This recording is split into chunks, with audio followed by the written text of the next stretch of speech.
Chapitre 5e. L'hiver s'avançait, et dans le monde on profitait de la cordialité de Waythorn à l'égard de Varick. Les maîtresses de maison, harassées de leurs efforts pour éviter des froissements perpétuels, leur étaient reconnaissantes d'aplanir ainsi une difficulté sociale, et l'on tint Mrs. Waythorn pour un modèle de tact et de bon goût.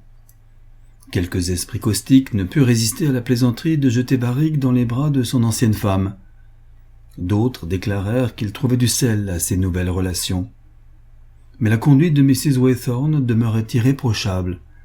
Elle n'évitait ni ne recherchait Varick, et Waythorn lui-même fut obligé de reconnaître qu'elle avait découvert la solution du problème social le plus récent. Il n'avait d'ailleurs guère songé à ce problème en l'épousant, et s'imaginait naïvement qu'une femme peut, comme un homme, rompre avec son passé. Mais il constatait à présent qu'Alice était liée au sien par des nœuds qui ne se pouvaient défaire et par les marques ineffaçables que lui avaient imprimées ses deux maris. Avec une ironie amère, Waythorn se compara à un membre de syndicat. Il avait plusieurs parts sur la personnalité de sa femme et ses prédécesseurs étaient ses associés dans l'affaire. Si la passion avait été un des facteurs de cette transaction, il ne se serait pas senti aussi amoindri. Mais le fait qu'Alice changeait de mari comme on change de domestique donnait à sa situation un cachet de médiocrité humiliante. Il aurait pu lui pardonner des fautes, des folies. Il aurait admis qu'elle résistât à Haskett, qu'elle cédât à Varick, mais il ne comprenait pas sa passivité et son tact constant. Elle lui rappelait le jongleur qui jongle avec des lames. Seulement cette fois les lames étaient émoussées et elle savait qu'elle ne la blesserait jamais. Puis, peu à peu, l'habitude revêtit sa sensibilité d'une enveloppe protectrice. S'il achetait la paix de son ménage par la perte de ses illusions, il attachait chaque jour plus de prix à cette paix et sacrifiait ses illusions avec moins de regrets. Il avait petit à petit accepté sa situation et ne s'indignait plus de ses rapports forcés avec Haskett et Varick, se contentant, comme d'une faible vengeance, de tourner la chose en ridicule. Il en arrivait même à se demander s'il ne valait pas mieux posséder le tiers d'une femme qui a appris par expérience à rendre son mari heureux qu'une femme entière forcément moins experte en cet art. Car il le considérait bien comme un art, fait ainsi que tous les autres, de concession, d'élimination, d'embellissement, de lumière et d'ombre habilement ménagés. Sa femme était passée maîtresse en cet art, et il savait parfaitement à quelle école elle devait son talent. Il cherchait même à remonter à la source de ses expériences et à distinguer les diverses influences qui s'étaient combinées pour créer la joie de son foyer. Il comprenait que la nature commune de Haskett faisait apprécier à Alice la bonne éducation, tandis que le cynisme et les théories libérales de Varick sur le mariage lui avaient appris à aimer les vertus conjugales, de sorte que Waythorn se sentait redevable à ses prédécesseurs des différents avantages qui rendaient sa vie facile, sinon romanesque. À partir de ce moment, il accepta tout, complètement et sans la moindre révolte. Il cessa de se satiriser lui-même, le temps calmant l'ironie de la situation et la plaisanterie perdant son sel en même temps que son acuité. La vue du chapeau de Haskett dans l'antichambre ne le troublait même plus, et le chapeau s'y voyait fréquemment à présent, car il avait été jugé préférable que le père de Lily vînt rendre visite à sa fille au lieu de recevoir l'enfant dans sa maison meublée. Waythorn, consulté à ce sujet, avait accepté l'arrangement et fut même surpris de n'en être pas affecté. Haskett restait toujours d'une discrétion parfaite, et les quelques personnes qui le rencontraient dans l'escalier ignoraient même qui il était. Waythorn ne savait pas si Alice le voyait souvent, mais lui-même se trouvait rarement devant lui.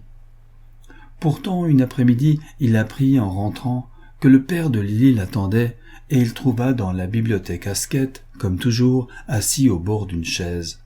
Waythorn lui était d'ailleurs reconnaissant de son attitude réservée. « J'espère que vous m'excuserez, monsieur Waythorn, dit Haskett en se levant.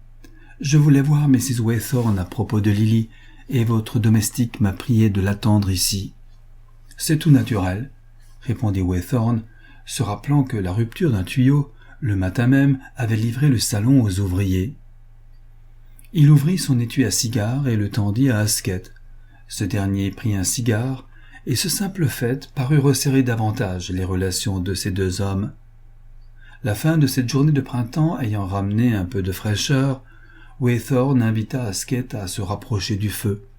Il cherchait une excuse pour se retirer et le laisser seul, mais il était fatigué, il avait froid, et après tout le petit personnage insignifiant ne le gênait plus.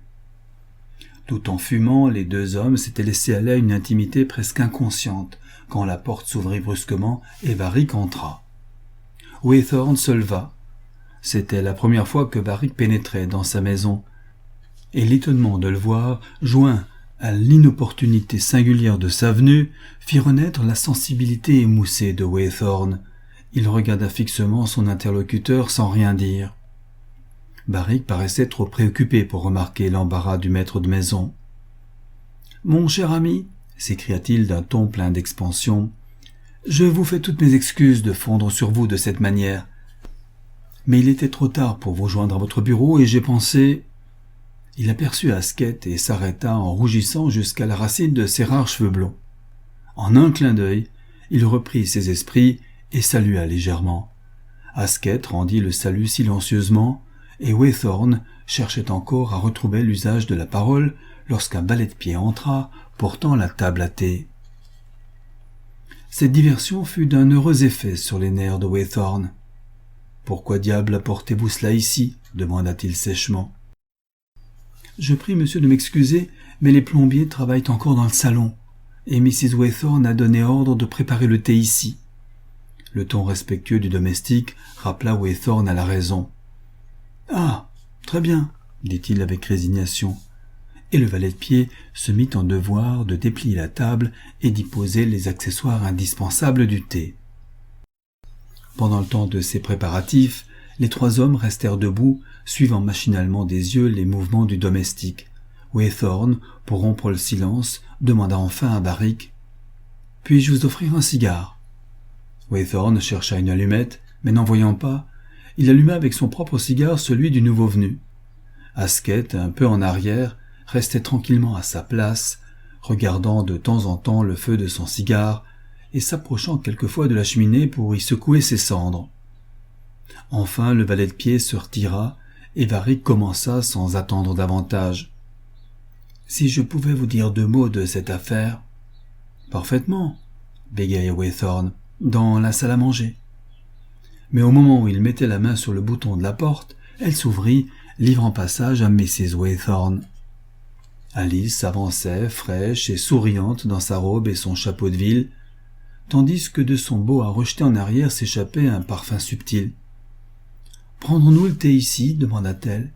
Puis elle aperçut Varric et accentua son sourire comme pour voiler par là son tressaillement de surprise. « Tiens, comment allez-vous » dit-elle d'un ton dégagé. Pendant qu'elle tendait la main à Varric, elle vit Asquith derrière lui. Son sourire se glaça un instant, pour reparaître bien vite, accompagné d'un regard oblique lancé à Waythorn. « Comment allez-vous, monsieur Asquith » dit-elle, en lui donnant une poignée de main sensiblement moins cordiale. Les trois hommes, fort gênés, restèrent debout devant elle. Varric, toujours le plus maître de lui, finit par se lancer dans une phrase explicative. « J'avais à voir Waythorn un instant au sujet d'une affaire, » balbutia-t-il en rougissant. Asquith s'avança avec son air habituel de doux entêtement. « Je suis désolé de vous importuner, mais vous m'aviez fixé vous-même le rendez-vous à 5 heures, » et il indiquait avec résignation la pendule de la cheminée. Alice dissipa la gêne générale avec son geste charmant d'aimable maîtresse de maison. « Je suis navrée, » dit-elle. « Je suis toujours en retard, mais il fait si beau dehors. » Elle ôta ses gants, gracieuse et cherchant à se faire pardonner, répandant autour d'elle une atmosphère d'aise et de bien-être qui fit disparaître le ridicule de la situation. « Mais, avant de parler affaires, » ajouta-t-elle gaiement, « je suis sûre que vous avez tous besoin d'une tasse de thé. » Elle se laissa choir dans sa chaise basse près de la table à thé, et les deux visiteurs, attirés par son sourire, s'avancèrent pour prendre de ses mains les tasses qu'elle leur offrait. Elle regarda Waythorn, qui s'approcha aussi, et prit la troisième tasse en riant. Ainsi s'achève Les deux autres d'Edith Wharton.